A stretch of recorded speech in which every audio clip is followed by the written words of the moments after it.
algumas aplicações do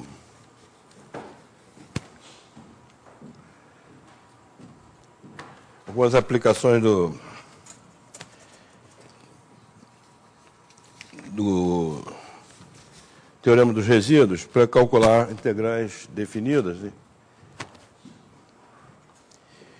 Então, nós tínhamos visto dois casos, né?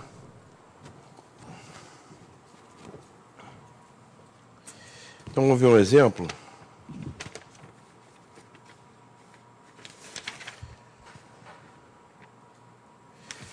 Então, essencialmente, o último caso, o segundo caso que nós tínhamos visto, era uma função integral de uma função racional, né? Então, vamos ver. Quer dizer, na verdade, uma função que se aplicava em caso... O caso um pouquinho mais geral, mas se aplicava no caso... No seguinte caso de funções racionais. Então, P e Q são polinômios.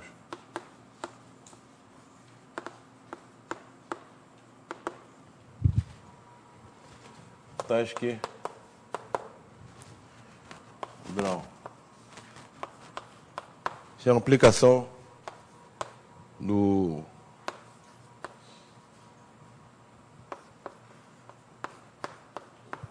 Suponhamos que eu tenho esse tipo de integral, onde o grau do denominador é maior ou igual ao grau do numerador mais 2.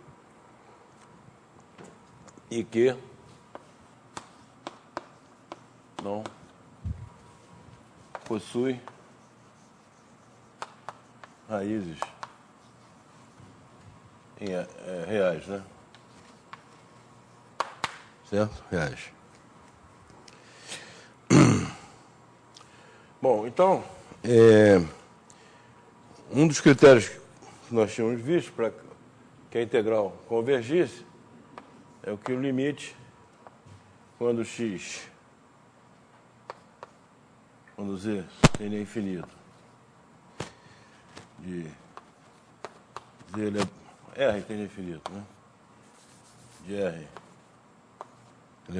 elevado a alfa m de r igual a zero, onde m de r é o sup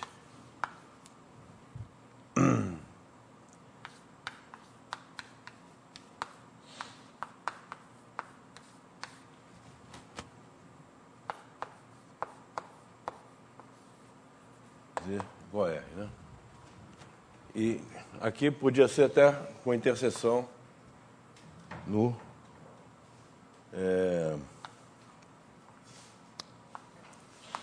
H+, né? Esse H+ aqui é o semiplano superior. No caso aqui, nesse caso, do exemplo, né? Nesse caso do exemplo,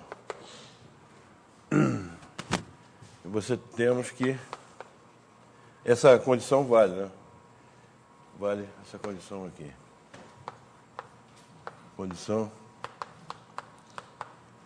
Esse alfa aqui tem que ser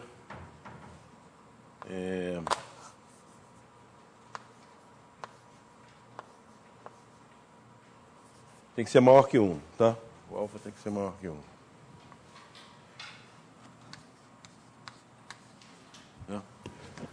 Então, no caso do exemplo, a condição é satisfeita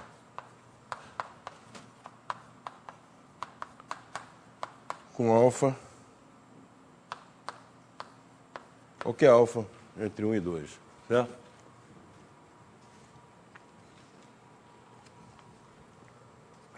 O que acontece é que o limite, quando z é infinito,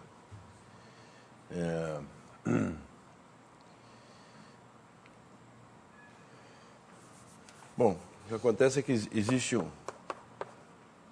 digamos, um R positivo, R0 positivo, tá o que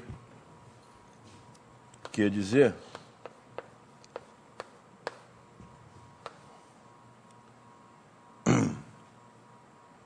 vou botar assim.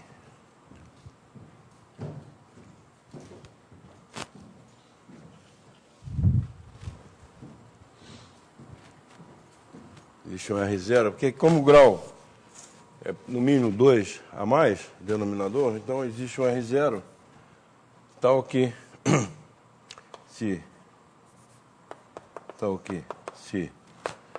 Z é maior que R0, então você vai ter uma relação do tipo que P de Z sobre Q de Z é menor que uma certa, menor ou igual que uma certa constante sobre Z ao quadrado, certo? Ok? Pelo fato de que então, deixa para vocês provarem isso aí, não é difícil provar, utilizando que o grau do denominador é maior ou igual que o grau do numerador mais 2. Então, nesse caso aqui, a gente sabe que a integral vai convergir absolutamente, tá certo? Essa integral converge. Então, a integral converge absolutamente. Certo? E pelo teorema que nós vimos anteriormente, no segundo caso, vamos dizer assim, ela vai convergir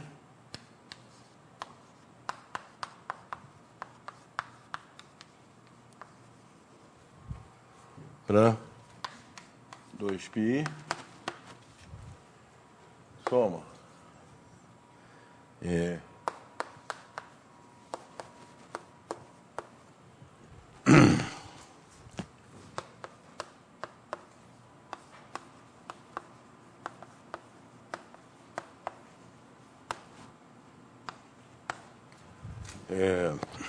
soma dos resíduos no semiplano superior, tá certo? Então, isso foi visto na aula passada.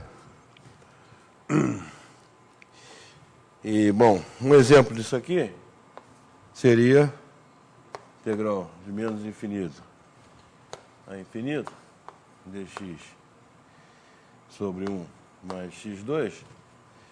Isso aqui é π, né? De 0 a infinito. Aqui a gente, isso eu já tinha falado na aula passada, aqui a gente usa que essa função é par. Então, essa integral aqui é 1 meio. Essa integral.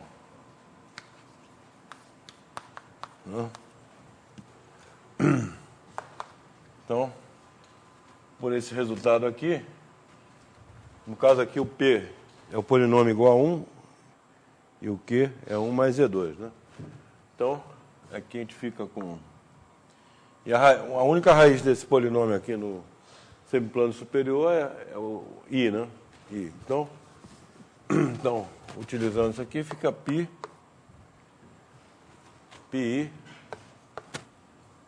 vezes, que é 1 meio, né? Vezes o resíduo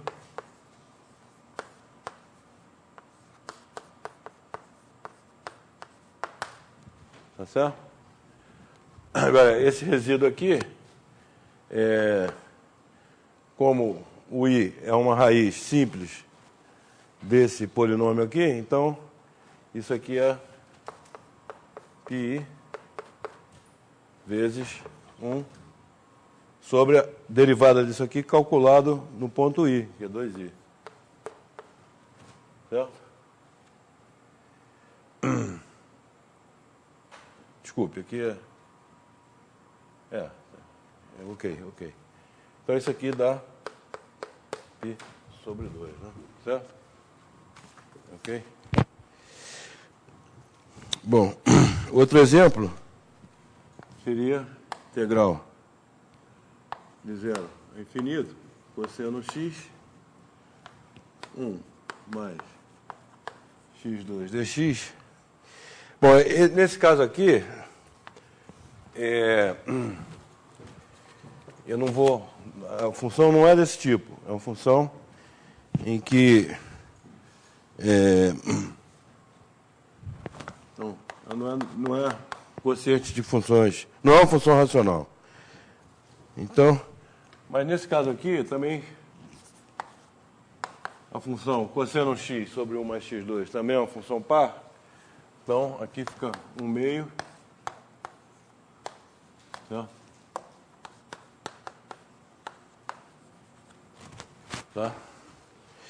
Bom, agora, para calcular essa integral, tem um problema que a gente precisa que na condição ali, a gente precisa que digamos que a gente tem aqui um f de x dx, né? Certo? Integral menos infinito a infinito. Ok? Então a gente precisa que aquela condição, né? Limite r elevado a alfa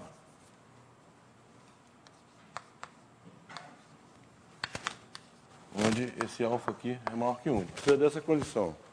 Certo? Mas isso não é verdade para o cosseno z. Tá certo? O cosseno z ele não é limitado no semiplano superior, porque o cosseno z... Não? Isso aqui o que que é? Bom, a gente tem aqui o seno z. Cosseno z mais i seno z. Isso aqui é iz, né? Certo? É iz. E é menos iz.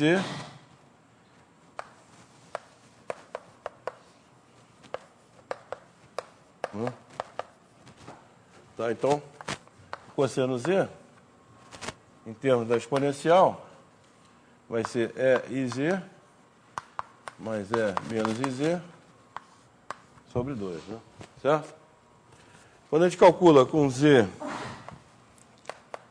igual a x mais y, a gente vai fazer o y positivo para ver como é que fica no semiplano superior.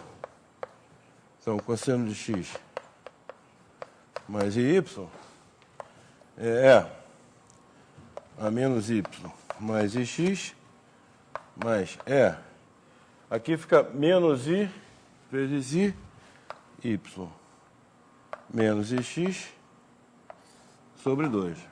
Ok? Então, o que acontece? Essa função aqui, quando o y tende a infinito, tende a zero, mas essa aqui não. Tá? Então, o cosseno z, ele não é limitado no semiplano superior, tá certo? Não é limitado no semiplano superior. Ok?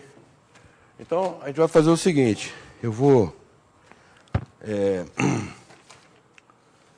fazer uma modificação. Na verdade, eu vou calcular o valor principal da integral de menos infinito a infinito de ix 1 mais x2 dx. Eu vou calcular esse valor principal aqui, certo? Ok? Bom, então, a integral, essa integral aqui, ela converge absolutamente, né? Converge absolutamente porque o cosseno x sobre 1 mais x2 para x real, né, é menor, igual que 1 sobre 1 mais x2 para x real, né? Certo? Ok? Tá? E como essa aqui converge, absolutamente, essa aqui converge também, certo? Então, essa integral converge absolutamente. Mas, quando a gente olha o seno x sobre... Bom, o seno x também, né? Converge absolutamente. Certo? Bom. Mas, bom, vamos ver. Vamos calcular esse valor principal. Que o problema é que essa função aqui, quando o x tende para infinito, ela não é... Bom, embora a integral exista, vamos ver como é que é isso aqui. Bom, então, essa integral vai convergir de fato, porque né, rx sobre 1 mais x2, isso aqui é 1 sobre 1 mais x2, né? Então, converge absolutamente essa integral, certo? A integral aqui converge absolutamente. Então, a gente pode tirar o valor principal aqui, tá certo? Converge absolutamente. Bom, então,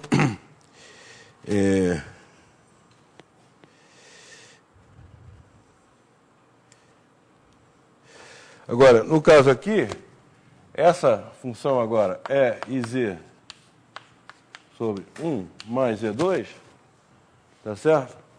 Quando a gente faz z igual... Agora que vem a diferença, que quando a gente faz z, x mais y, isso aqui fica e menos y mais ix sobre 1. Vamos botar em módulo aqui. Mais z2. Não é isso? Agora, módulo de E dessa aqui é módulo. Isso aqui é E menos Y vezes E e X, né? Agora, o módulo de E e X é igual a 1, tá certo? Então, fica módulo de E menos Y, que é E menos Y,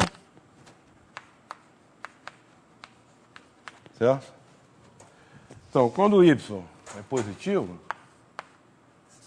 Y positivo, isso aqui é menor ou igual que 1, né? Tá certo? Menor ou igual que 1, e esse aqui digamos, Z2 menos 1. Você pode limitar assim, tá certo? Agora, então, quando Z tende a infinito com Y maior que zero, com a parte imaginária maior que zero, então você tem que multiplicando aqui, na verdade, por isso aqui, então é o M de R, vai ser menor ou igual que 1 sobre R2 menos 1, certo? Ok? Quando módulo de Z é igual a 1, então fica menor ou igual que 1 sobre R2 menos 1. Então, essa satisfaz a condição que eu quero aqui, certo? Então, a diferença para o cosseno x é essa, né? Que o cosseno x, o cosseno z ele não é limitado no semiplano superior, enquanto que o E elevado a iz é limitado no semiplano superior, tá certo? Então, utilizando agora o resultado da aula passada, né? Isso aqui vai ser igual 2πi vezes o resíduo que é elevado a iz, 1, mais E2 no ponto I. É a mesma coisa, certo? Que o denominador se anula no semiplano superior em I. Então, isso aqui, como o denominador, o I é um zero de ordem 1 do denominador, tá certo? Então, é o mesmo tipo de cálculo. Isso aqui fica 2πi vezes esse resíduo é elevado a iz, né? É elevado a iz sobre a derivada desse aqui, calculado em z igual a i. Tá certo? Então, corta esse 2 aqui, corta o i aqui, então fica π, quando faz z igual a i, aqui fica e elevado a menos 1, π sobre e, certo? Ok? Π sobre e. Então, a integral 0 a infinito, cosseno x, 1, mais x2 dx, Isso aqui vai ser, de menos infinito a infinito, vai ser a parte real disso aqui, certo? Vai ser a parte real disso aqui, não? Ok? Porque isso aqui é a parte real, é a integral do cosseno x, e a parte imaginária é a integral do seno x sobre 1 mais x2, certo? Então, isso aqui é a parte real disso aqui, que é π sobre e. Portanto, de 0 a infinito é π sobre 2e. Certo? Bom, então, agora,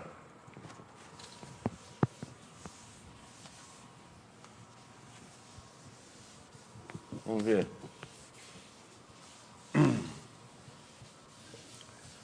Terceiro tipo agora.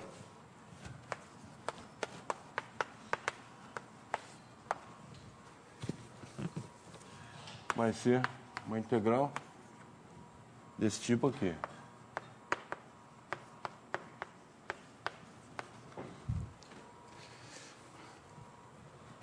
Agora, essa f vai ser uma função holomorfa num certo aberto U aí, onde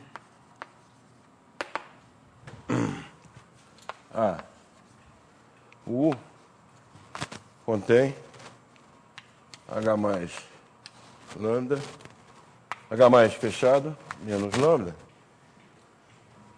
lambda contido em H mais fechado é finito,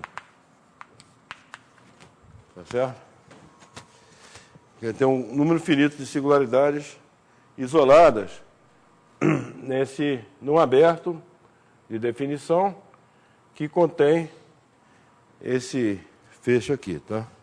Isso aqui é o semiplano superior fechado menos, bom, B. Eu vou supor que se Z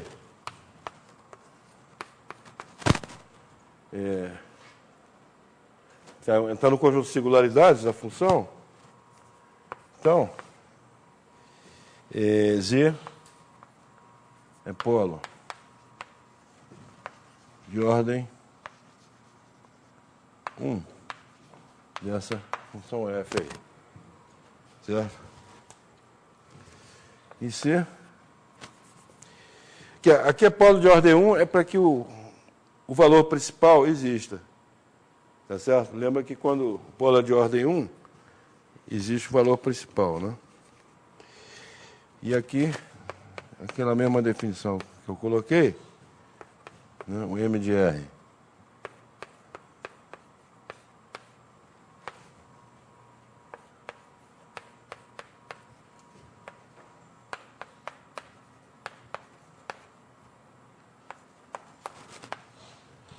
no semiplano superior. Então, aqui eu vou supor que o limite M de R igual a zero quando R tende a infinito. Então, nesse caso aqui, o valor principal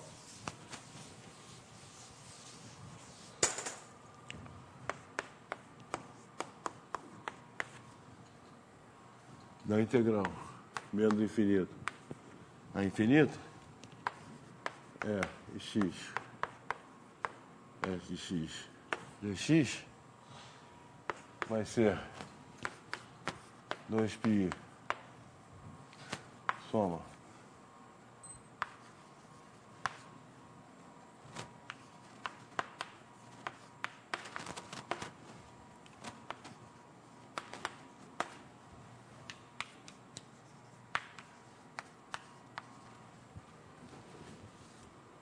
esses aqui são os resíduos nos pontos, das singularidades que são isoladas, né?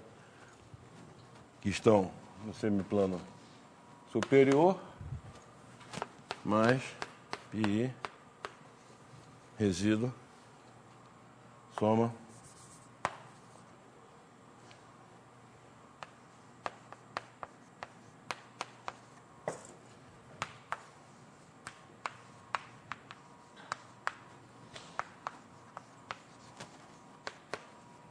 dos resíduos nos pontos reais.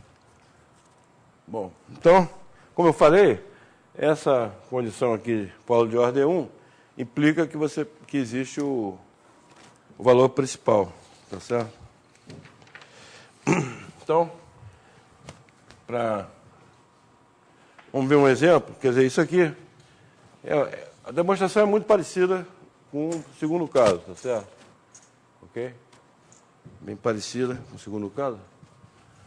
Ok? Então, vamos ver um exemplo de aplicação, que é integral de 0 a infinito, sendo x sobre x dx, certo? Bom, então, vou provar que isso aqui é π sobre 2, certo? Ok? Então, evidentemente, a gente usa aqui que seno x sobre x é par, tá certo? Então, essa integral aqui vai ser o meio da integral de menos infinito a infinito, mesma coisa anterior. Tá certo? Agora, o valor principal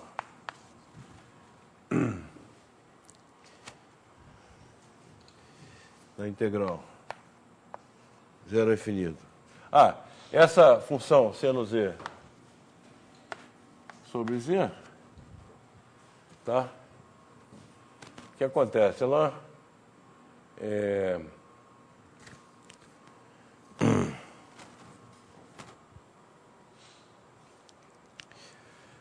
não tem polos, tá certo? Ela não tem polos, porque o seno z é holomorfo e quando z é igual a zero, o seno de zero é igual a zero. Então, ela não tem polos, tá certo? Ok? Mas o que eu vou fazer aqui é o seguinte. Eu vou, em vez de calcular esse... Bom, vou fazer aqui seno x sobre x dx. Como eu falei, isso aqui é o meio, valor principal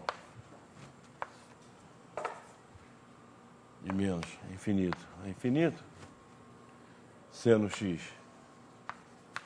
sobre x dx. Agora, isso aqui vai ser o meio da parte imaginária do valor principal integral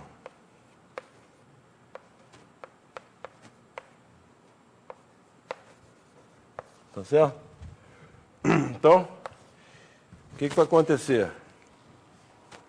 Esse valor principal aqui, pelo exemplo, ele vai existir, né? Porque na condição aqui é apenas isso aqui, tende a zero, né? O f de z aqui é 1 sobre z, certo? Então, esse m de r é 1 sobre r. Tá? Então, vale aquela condição, vai existir esse valor principal aqui, vai existir. E o seno x, então, vai ser o meio da parte integral do seno x vai ser parte imaginária. Certo? Ok?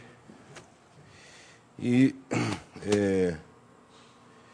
bom, agora, isso aqui, então, agora, essa função E e Z, a função E e Z sobre Z, o numerador não se anula, então ela tem um polo em Z igual a zero.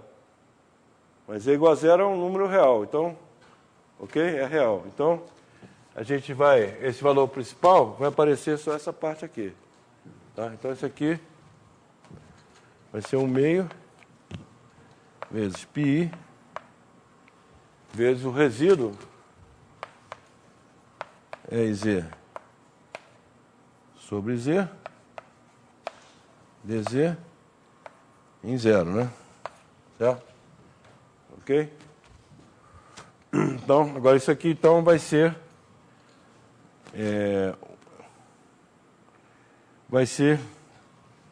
bom, parte imaginária, né? 1/2. Parte imaginária, isso aqui, né? Certo? Ok? Agora, então, isso aqui vai ser igual a... E, bom, aqui o resíduo é 1, tá certo? Porque, ok, o resíduo é 1. Então, π sobre 2, né? Fica π aqui, mas a parte imaginária, então, é π sobre 2, certo? Ok? Agora, a gente observa que essa integral seno x sobre x, ela converge, tá? Aí tem que provar esse fato. Isso aí não... Porque ela não converge absolutamente, tá certo? Observação é que essa integral menos infinito, seno x sobre x dx converge, mas não converge absolutamente. Vou botar de 0 a infinito aqui. Absolutamente. Tá? Ela converge, mas não converge absolutamente. Ok? Então, essa integral aqui, ela é análoga à série harmônica. Tá? Mais ou menos análoga à série harmônica. Ok? É como se você tivesse o 1 sobre x aqui, né? Você faz... Ela é análoga à série harmônica. Você tem... Essa função ela tem um gráfico. Vou botar aqui π, né? 2π, 3π. Então, ela tem um gráfico. Vai amortecendo aqui, ó. Entendeu?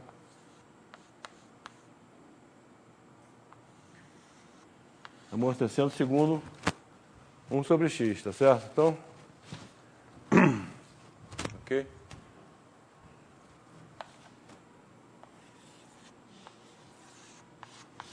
Tá? Amortecendo aqui segundo 1 sobre x. Então, essa parte aqui tem uma área positiva, tá? Essa aqui tem uma área negativa, mas as áreas são mais ou menos... É como se essa aqui fosse comparável a 1, essa aqui é comparável a 1/2, essa aqui é comparável a 1/3, assim por diante, tá certo? Então é como se fosse uma série harmônica, tá certo? Bom, eu deixo isso aí fica como exercício, provar que essa integral converge, ou seja, que existe o limite quando x tende a infinito, t tende a infinito, integral 0 a t, seno de x sobre x dx. Existe esse limite aqui, tá certo? Ok?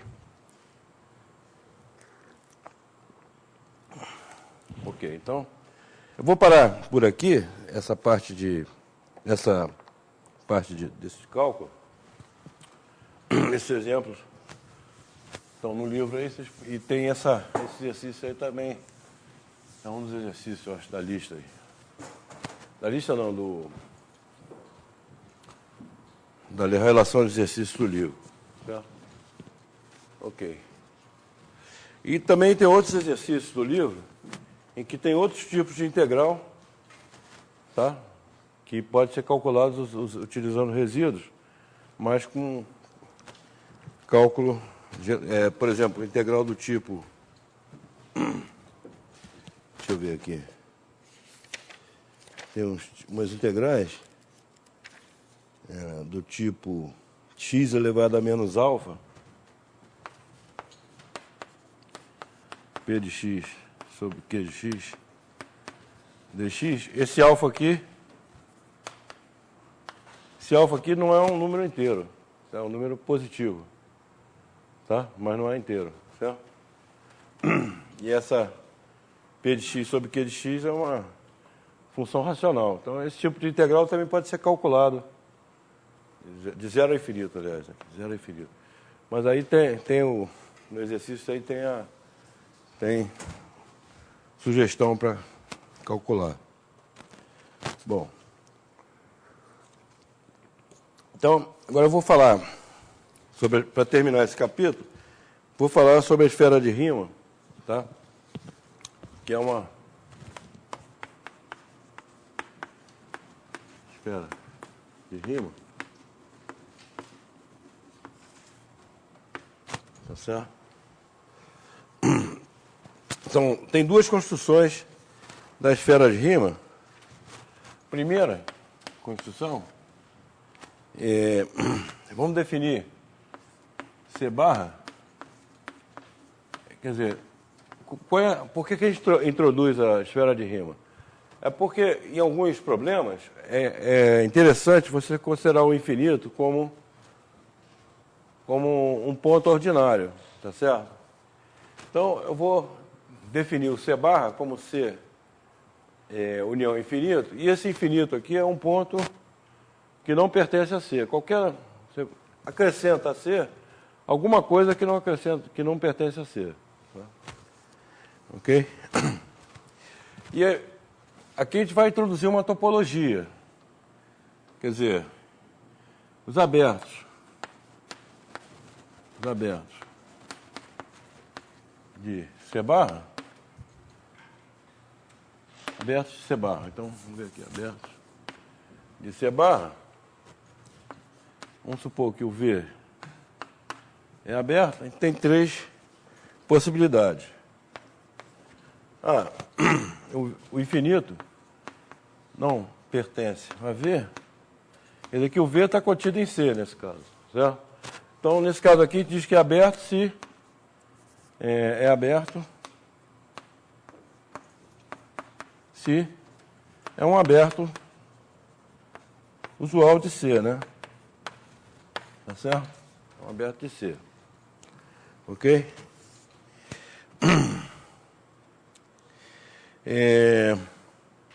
Quando o infinito pertence a V, então a gente diz que V é um aberto se V menos infinito é aberto de C, certo? E existe um R positivo tal que C menos o fecho do disco de centro zero e raio R está contido em V. Tá? Ok? Então, quais são, quer dizer, em outras palavras, as vizinhanças do infinito são, uma vizinhança do infinito é um aberto de C mais o infinito, de tal maneira que esse aberto contém complemento de um disco. Tá certo? Ok? Esse é dá uma topologia no C barra, tá? E com essa topologia a gente pode definir o conceito de limites de sequência, tá certo? Bom, observação, obviamente ele tem as propriedades usuais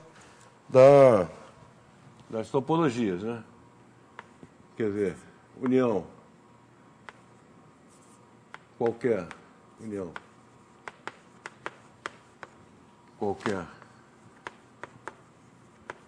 de aberto é aberto, interseção finita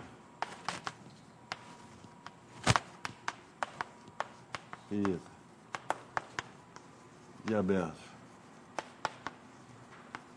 é aberto, certo?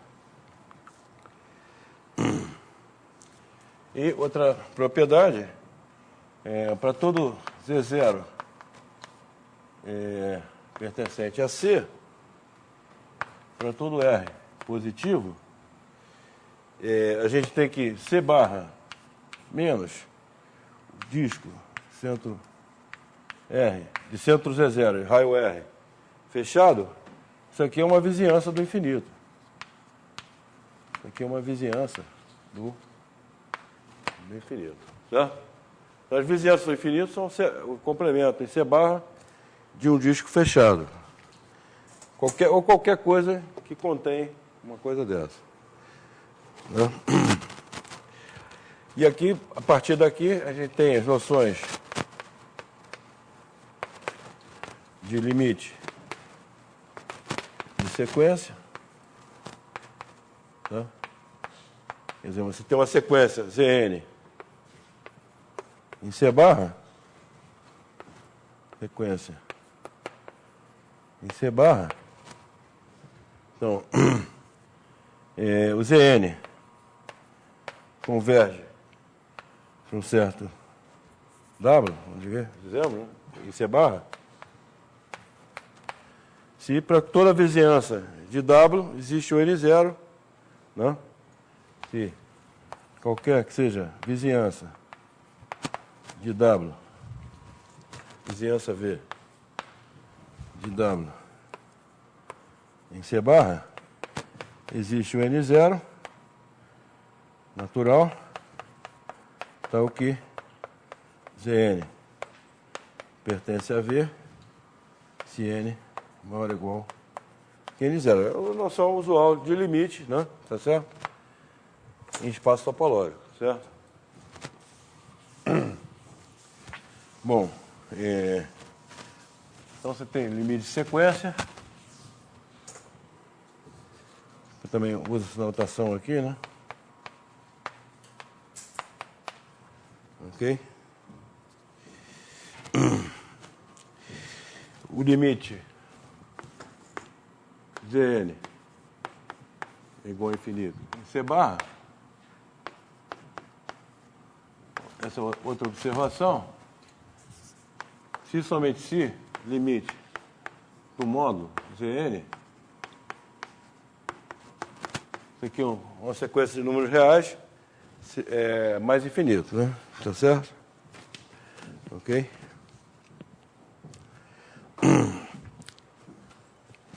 Depois a gente tem o conceito também de função contínua, né? Eu tenho um aberto, aberto C barra, né? A gente define para qualquer subconjunto de C barra, mas vamos supor o caso aberto, que é o caso que a gente vai usar mais, né? Então, tem uma aplicação de U de C barra, é contínua,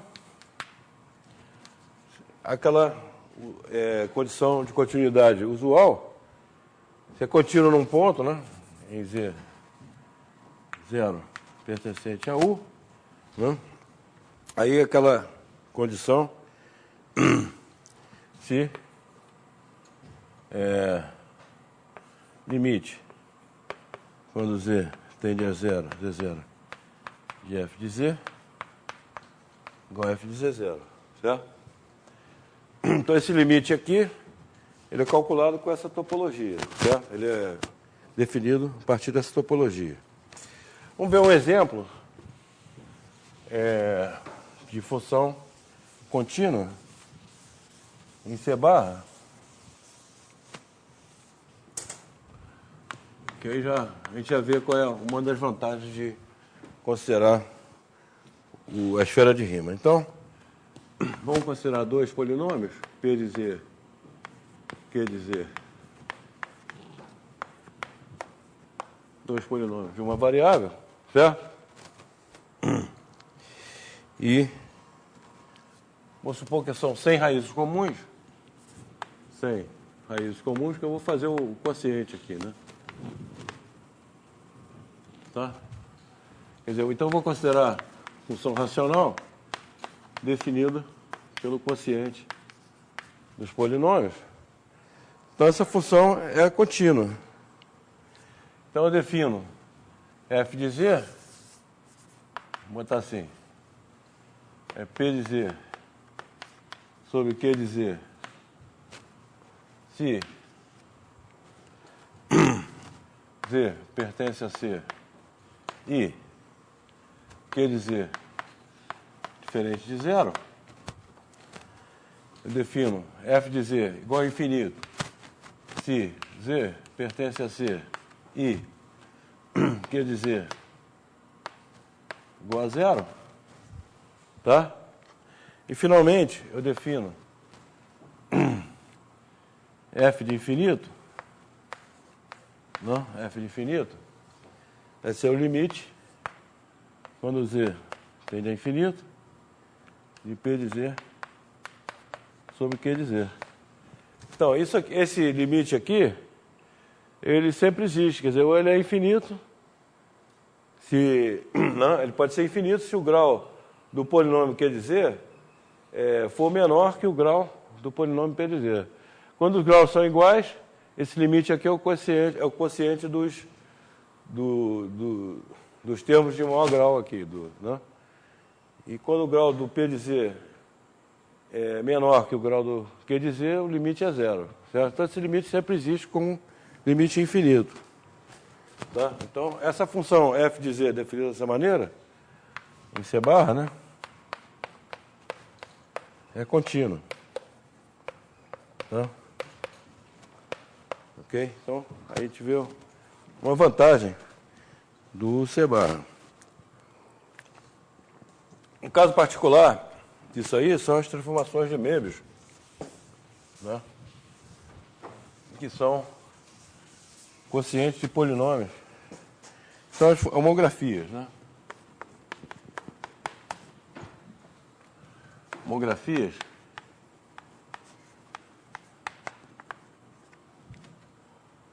ou transformações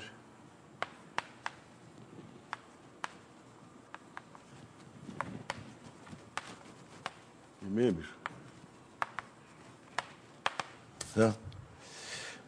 Que são funções racionais do tipo AZ mais B, CZ mais D, onde AD menos BC é diferente de zero, certo? Okay, então essas funções são desse tipo aqui. Mas elas têm uma vantagem, que elas são bijeção. F é uma homografia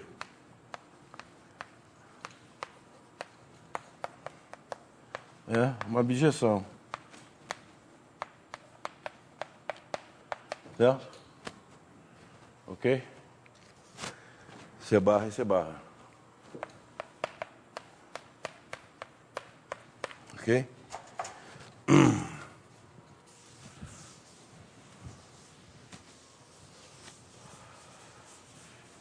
Bom, na verdade, o conjunto das homografias, ele é denotado. Vamos fazer a composta de homografia, é homografia. Tá? Então, o conjunto das homografias é um grupo. Tá certo? Você tem duas homografias.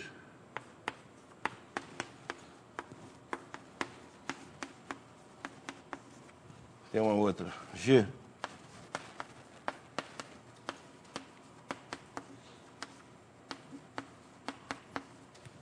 Certo?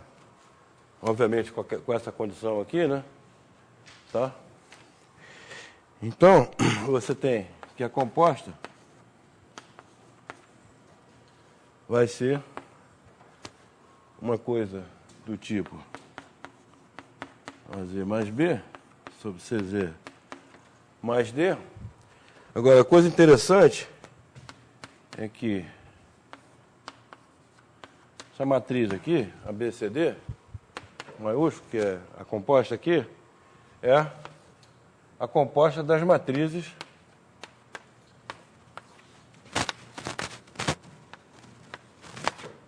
o produto das matrizes aqui, certo? Ok? Você faz o produto dessas duas matrizes, você obtém essa matriz aqui, tá? Que dá exatamente o... Então, o que acontece é o seguinte, o conjunto das matrizes é chamado, denotado como L, né? Vou botar assim, o conjunto das matrizes é L2C, né? Tá? O conjunto das matrizes você pode denotar dessa maneira aqui. São as transformações lineares de C2, tá? Quando a matriz é inversível, você chama SL2C. São matrizes inversíveis, tá? AD menos BC é diferente de zero, certo? Essa é a notação usual. Agora, acontece que quando você pega a homografia, isso aqui é a mesma coisa que lambda AZ mais lambda B, lambda CZ mais lambda D. Quer dizer, dado uma matriz ABCD, se você multiplica ela por uma constante não nula, tá certo? Você obtém a mesma transformação linear, tá certo? A mesma transformação, vamos dizer assim, a mesma transformação mesma homografia. Então, isso aqui corresponde a projetivizar o conjunto das matrizes. Tá? Quando você identifica no espaço vetorial, você identifica dois pontos, um é múltiplo do outro, tá certo? Isso chama-se projetivização do espaço. Então, o conjunto dessas matrizes, das transformações lineares, você identifica com esse conjunto aqui, é projetivação chama PSL2C. É projetivação do grupo linear, tá certo? Grupo linear de transformações lineares. Então, ou seja, o grupo de matrizes, o grupo de homografias, ele é identificado com esse conjunto aqui, com esse grupo que é o projetivizado do conjunto de transformações lineares inversíveis. Tá? Ok? Bom, esse cálculo aqui ele é bem fácil de fazer, é só fazer a composta e, tá certo? Formalmente você faz a composta e calcula, passa o mesmo denominador, etc. Você obtém essa relação aí. Bom, outra coisa que a gente tem como consequência é que a derivada disso aqui, ele nunca se anula. Derivada, tá certo?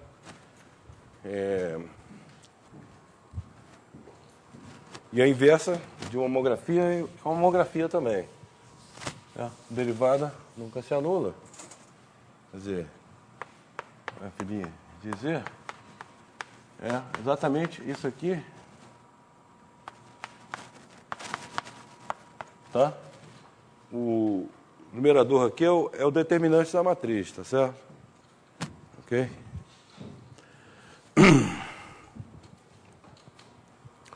E uma homografia, então, define um homeomorfismo de C barra em C barra, tá certo? Homografia, tá certo? Por quê?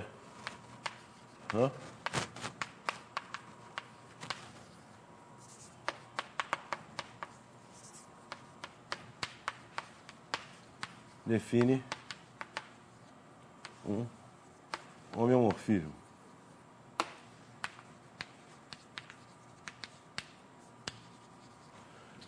Cuja inversa é uma homografia também, certo? Ok? É uma homografia, então define. Tá, ok. Vamos ver agora, segundo a construção da esfera de Riemann, que é devida a Riemann.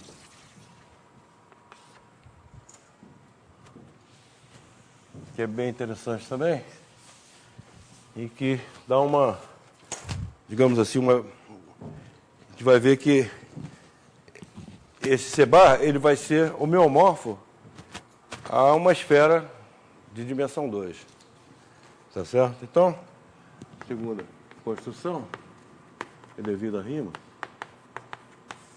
Tá certo? Por isso que é chamado esfera de Riemann. Vamos considerar o S2.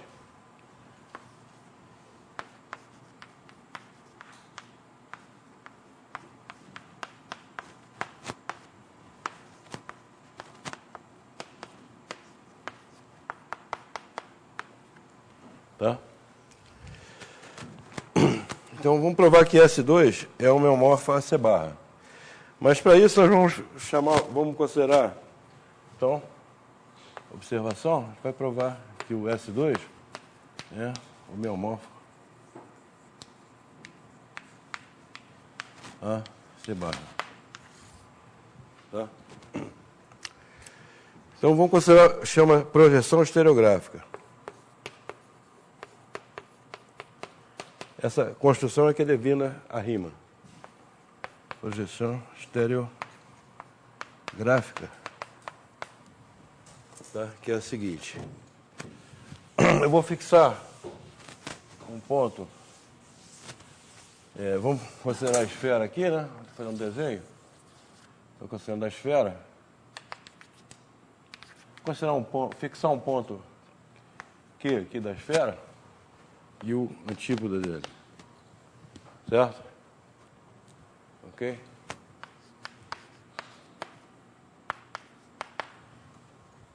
Ponto Q e o antípoda. Aqui eu vou pegar o diâmetro que liga Q a menos Q, certo? E vou considerar o plano ortogonal que passa pelo centro da esfera, o plano ortogonal a esse diâmetro. Então, tá.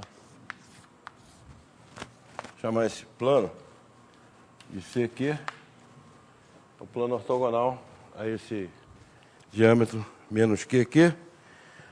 Então, aqui eu vou fazer o seguinte. Eu vou, dado um ponto P diferente de menos Q,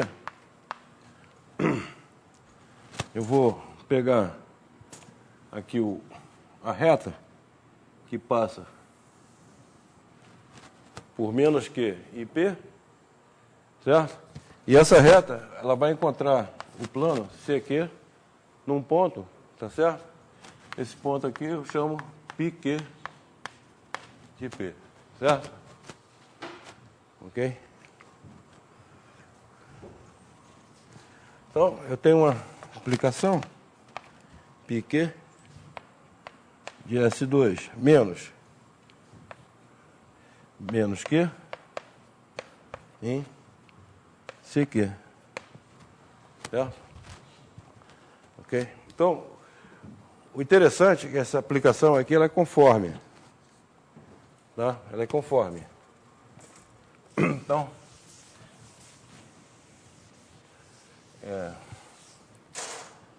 tem um teorema. πQ é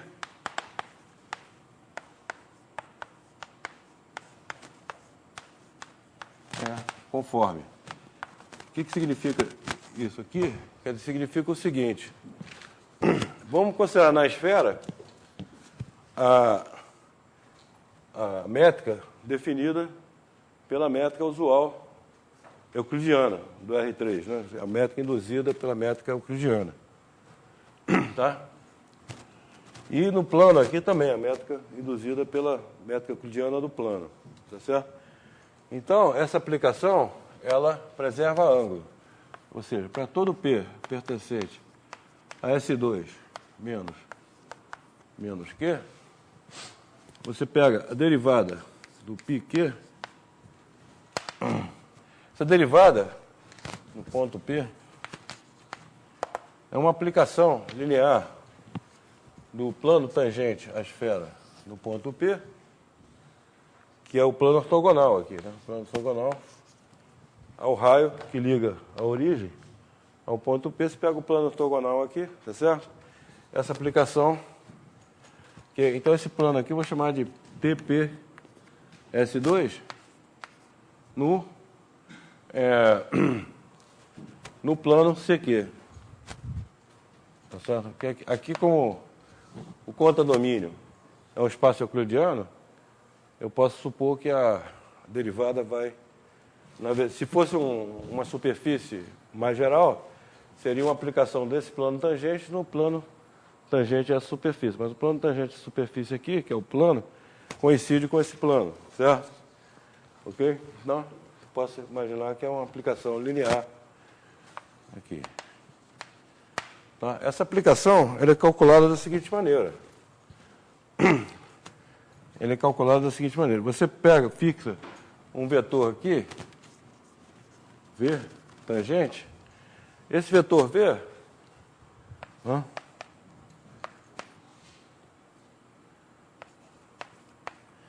esse vetor V aqui, ele é o vetor tangente a uma certa curva. Existe uma curva na esfera, ó, vou botar assim, menos epsilon, epsilon em S2, existe uma curva, classe C1, tá? Tal que alfa de 0 igual a P e alfa' de 0 igual a V.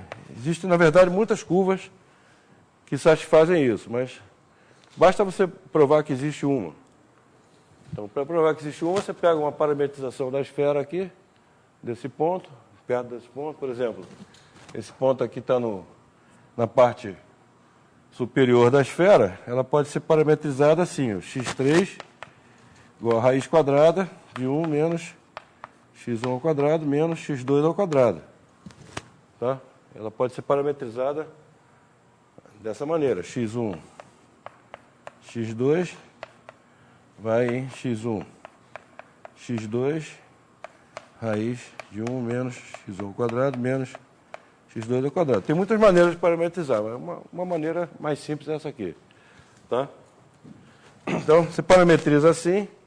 Agora, essa parametrização ela leva a um certo ponto. O ponto P, que é o ponto de coordenadas P1, P2, raiz de 1 menos P1 ao quadrado menos P2 ao quadrado, certo? Ok? Tá? Então, você pega uma curva qualquer que passa no ponto, né, no zero vale P1, P2 e define a terceira coordenada dessa maneira aqui, pronto. Aí você está com uma curva alfa. Ok, então, conjunto da... Agora você pega, compõe o PQ, compõe com a alfa. Então, aí você obtém uma curva no CQ. Certo? Obtém uma curva no CQ. Tá? E a derivada PQ, P aplicado a V, é exatamente a derivada. Tá? Aí isso está feito, por exemplo, tem muitos textos aí de superfície, no livro do Manfredo, do Carmo, tem vários textos aí que vocês podem ver isso. Não depende da curva cujo vetor velocidade é V, tá certo? Ok?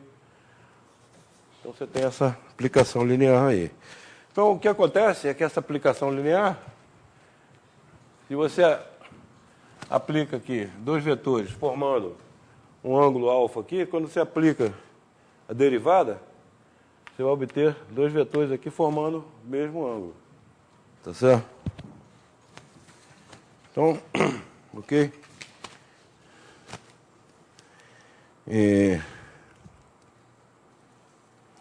Esse aqui é o ponto fundamental aqui. Na verdade, tem uma relação que é a seguinte. Tem uma relação. Eu vou enunciar como um lema aqui, vou deixar como exercício.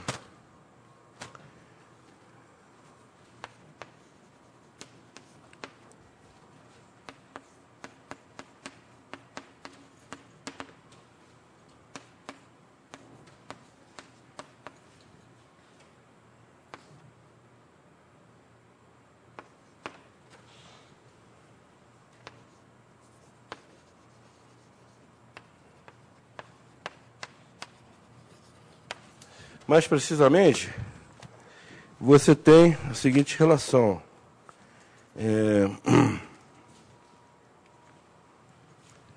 Se, mais precisamente,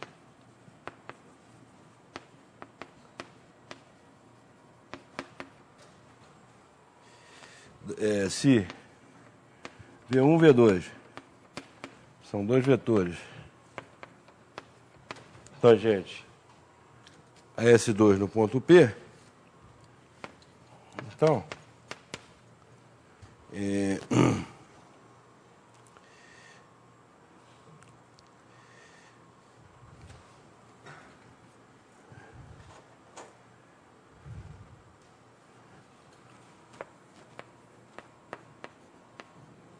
isso aqui é o produto interno do R3. Tá? Produto interno do R3, só que você está calculando em dois vetores aqui tangentes a esse plano, pensando no plano transladado para a origem. Tá? Então, isso aqui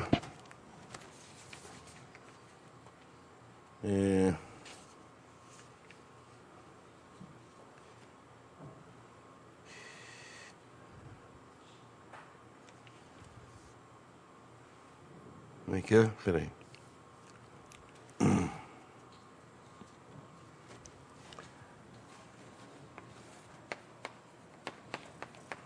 Bom, isso aqui é o cosseno do ângulo formado por V1, V2.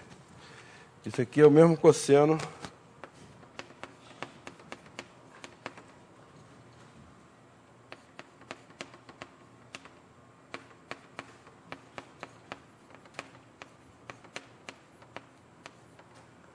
aqui no R2.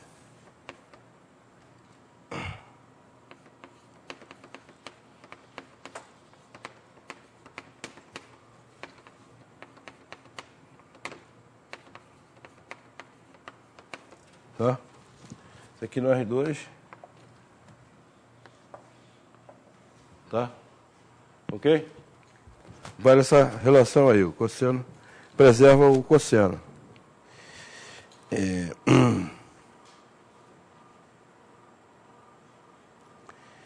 E, bom, você tem uma... Eu estou tentando achar aqui qual é a relação.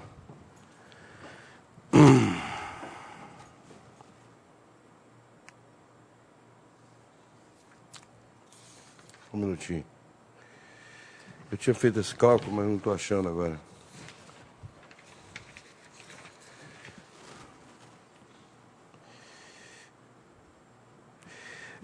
Tem uma relação, que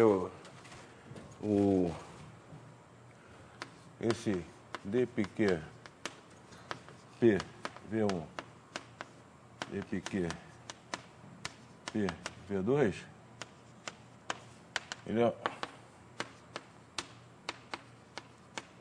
E aqui tem uma função que eu não estou lembrando qual é agora, certo? Aparece aqui no denominador uma função, tá certo?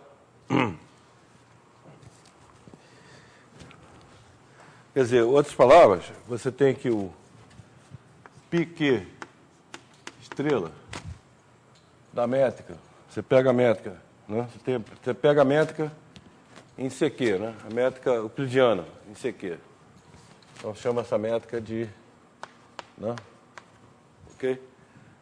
A métrica euclidiana em CQ, que é a métrica no R2. Né? Aí você pega o pique estrela dela, tá? Então, isso aqui dá a métrica 3 restrito à esfera, tá certo? Dividido por uma função aqui, tá certo? Que eu não me lembro qual é agora, certo? Ok? Tá? Uma função polinomial, na verdade. Tá? Não me lembro qual é agora, mas vocês podem fazer a conta aí. Fica como exercício. E... Bom, agora só para constar, no caso em que... Isso pode ser calculado em geral, né? Você pega um ponto Q qualquer da esfera, você pode calcular essa aplicação, tem uma expressão para ela, mas no caso simples, é quando o ponto Q é o ponto 0, 0, 1, digamos, tá? Ponto 0, 0, 1, ponto Q, ponto menos Q, 0, 0 menos 1, né? E o plano CQ, né? Plano CQ, então, é o plano x1, x2, x3, tais que x3 igual a 0. Tá? Ok? Então, nesse caso aqui, a aplicação Piquet é calculado. Aqui eu vou fazer o seguinte, esse plano aqui, eu vou identificar ele com o plano W, T, W pertence a C, T igual a 0, W é W1 mais I é X1 mais I X2. Certo? Ok? Quer dizer, os pontos do R3, eu vou, ponto X1, X2, X3 do R3, eu vou identificar ele com o ponto WT, onde W, X1 mais I X2 e X3 igual a T. Certo? Ok? Estou identificando dessa maneira, como se o R3 fosse C vezes R. Tá certo? C vezes R. Então, com essa notação, o Piquet, ele vale W sobre 1 mais T. Certo? Você vê que quando T é igual a menos 1, T é igual a menos 1, você está no ponto menos Q, né? Não está definido. Certo? Então, quer dizer... Tá? Isso não é difícil provar isso, porque você pega o ponto P, que é o ponto WT aqui, aí você une ele com... Pega esse segmento aqui, né, faz SWT mais 1 menos S menos Q, tá? E vê quando a terceira coordenada é igual a 0 aqui, tá certo? Se a terceira coordenada é igual a 0, né, aí substitui, pronto, tá certo? Ok? Aí você vê o ponto de interseção aqui, ok? Não é difícil fazer isso. Então você obtém essa expressão e a inversa, Piquet menos 1 de Z, você pega um Z aqui, né? Tá certo? Z, quer saber que ponto, qual é esse ponto aqui? É o ponto seguinte, é 2Z, 1 mais Z2, 1 menos Z2, 1 mais Z2. Tá certo? Certo? A inversa. Ok? Bom, evidentemente, eu fiz num caso particular, né? Tá certo? Mas todos os pontos da esfera, eles são semelhantes, porque você pode, dado dois pontos quaisquer, existe uma rotação do R3 que preserva a esfera, né? Que leva um ponto no outro, tá certo? Todos os pontos são semelhantes, então a esfera é bem homogênea. Então,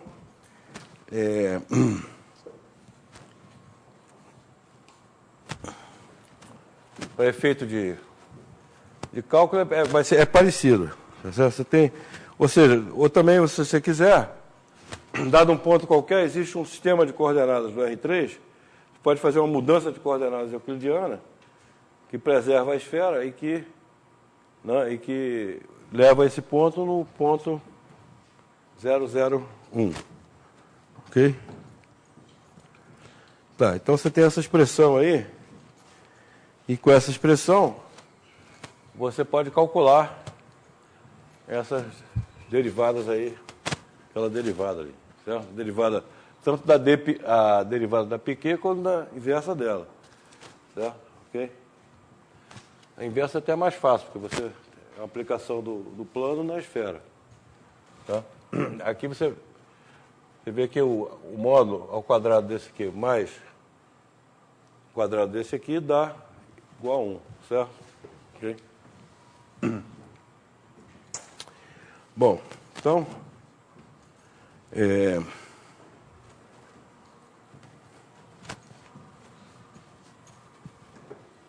Agora, por que que essa... Então, eu posso, como aplicação Piquet vai ser uma aplicação de S2 menos Q em C, né? Bom, agora eu vou fazer o seguinte, eu vou chamar esse ponto menos Q de infinito.